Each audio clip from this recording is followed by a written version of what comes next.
Yannick Vimin, je suis responsable de l'apprentissage au DUT Réseau Télécom et enseignant en mathématiques.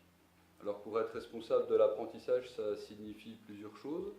Ça veut dire mettre en place toute la promotion d'apprentissage pour les rentrées à venir et effectuer les différents suivis tout au long de l'année.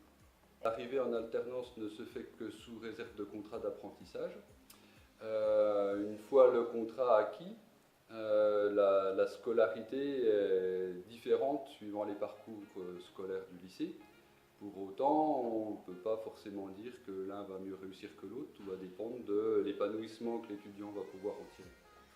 L'avantage est certain au niveau du CV, 2 ans d'expérience dans le monde professionnel, ça c'est très important.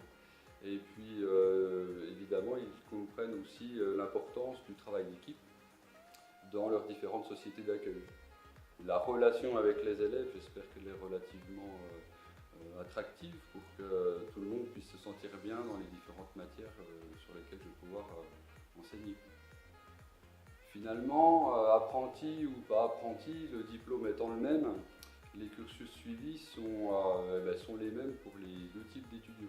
Ce qu'on peut juste nous voir par expérience, c'est qu'un étudiant apprenti continue son cursus en apprentissage aussi au niveau scolaire et évidemment rentre peut-être un peu plus vite dans la vie active de par son réseau qu'il a pu se mettre en place via les entreprises qu'il a pu côtoyer.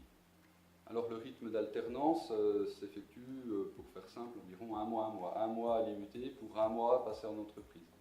Le rythme légal, c'est 35 heures par semaine et pas plus, c'est-à-dire qu'on essaye de lisser sur l'année un rythme de 35 heures de travail scolaire. Les vacances s'intègrent dans les périodes d'entreprise et comme un apprenti est en fait avant tout un salarié, il a droit à 5 semaines de congés payés par an à prendre pendant les périodes entreprises.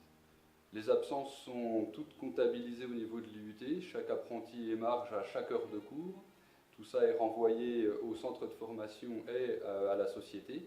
Et on ne peut être absent que sur justificatif médical, sous peine d'être sanctionné côté IUT et côté entreprise par une éventuelle retenue sur salaire.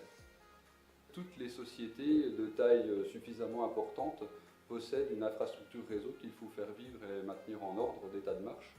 Donc peu importe finalement l'objectif et la mission de l'entreprise, une entreprise de taille suffisamment importante aura nécessairement un administrateur réseau en interne.